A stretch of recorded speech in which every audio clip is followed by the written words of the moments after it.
Salut à tous, un collègue m'a confié une table de mixage Soundcraft, donc GB2R.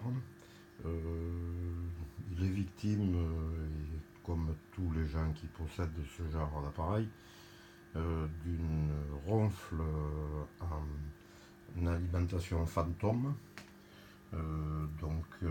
C'est vrai qu'effectivement, après avoir testé l'appareil, c'est vrai qu'il y a une ronfle.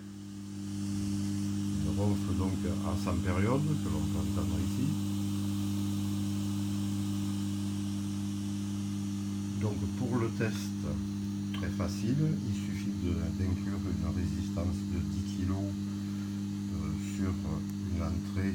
Donc ici j'ai choisi cette entrée ici qui est la numéro 6.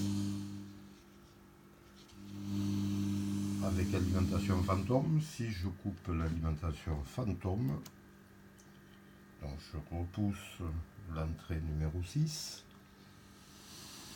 la ronfle disparaît effectivement. Si je suis avec deux résistances symétriques, donc avec point chaud, point froid et masse, donc que j'ai mis sur l'entrée numéro 1, je pousse le gain. Pas de ronfle, effectivement. Donc selon certains types de micros, il peut être constaté ce phénomène. Donc c'est vrai que des micros, il existe deux sortes. Le micro classique électrostatique avec transformateur et amplificateur intégré. Et il existe aussi ce type de micro avec donc sans transfo et des phaseurs de 180 degrés qui vont attaquer chacun des points chauds et froids de l'entrée micro. Donc si un déséquilibre se produit au point de l'alimentation ici, il va y avoir un côté qui va être plus sollicité au niveau des charges de résistance. Donc du fait, il va apparaître ce qu'on a bien sur le numéro 6. Avec l'alimentation fantôme bien entendu allumée.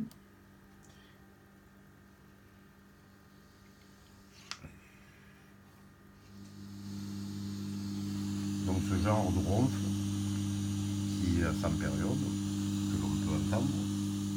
Alors la solution que j'ai trouvée réside donc dans l'alimentation.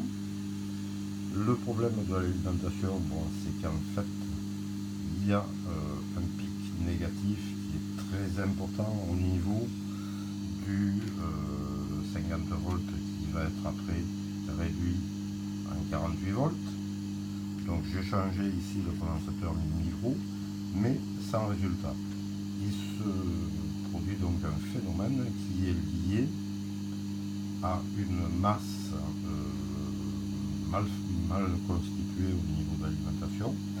Donc pour ce faire, j'ai rajouté cette cellule ici, en parallèle sur la diode du moins 17, qui permet donc d'atténuer fortement le bruit, et y compris les phénomènes de régulation de l'alimentation,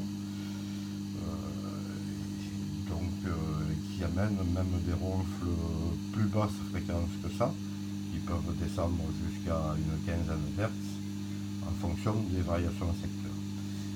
Donc voilà ce que j'ai fait pour modifier ça. Il y a une solution pour ceux qui voudraient faire disparaître ce problème-là. Donc on inclut sur une autre piste qu'on garde en réserve et qui peut des fois servir aussi. C'est-à-dire, on va prendre par exemple la piste numéro 14. Donc mettre le 48 volts alimentation fantôme en service, mettre ici l'inversion de phase, soit présente soit non présente. Donc si je pousse le gain,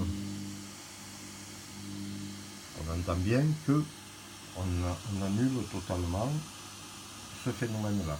Si je suis en phase, donc je mets mon inverseur de phase en service, donc qui est celui-ci.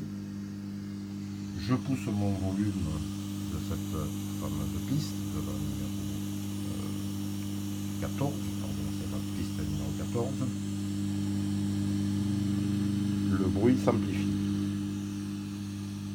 Donc je mets mon inverseur de phase en service, je pousse mon gain, mon volume,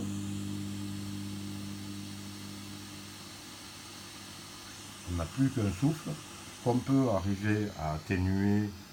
Bon, ça c'est le souffle du gain de la voix. Sinon, si je touche le gain de cette entrée ici, le souffle apparaît, la ronfle apparaît. Donc si je veux faire disparaître cette ronfle, on arrive à l'annuler par le gain de cette voix ici.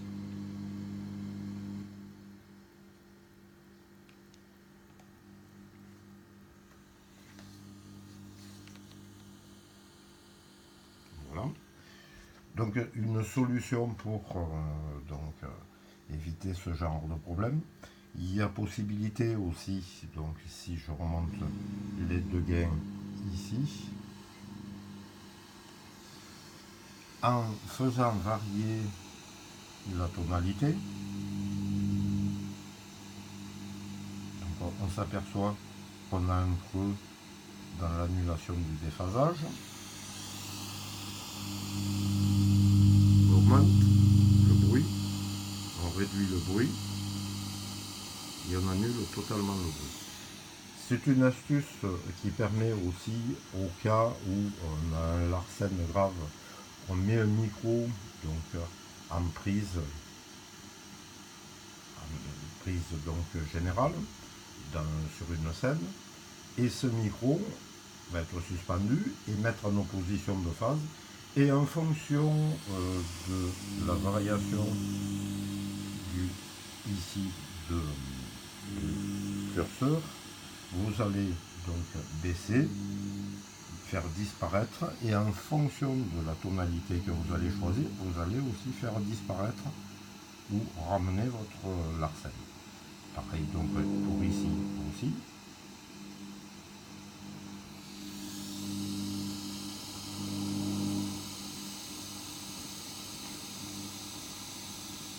On voit qu'effectivement on arrive complètement à atténuer le phénomène de bruit. Donc là je suis à plus 60 dB au niveau de l'entrée. C'est vrai que c'est pas toujours utilisé dans ce cas-là, mais pour des bruits apparents sur une console de mixage, je vous conseille de faire donc ce genre de truc.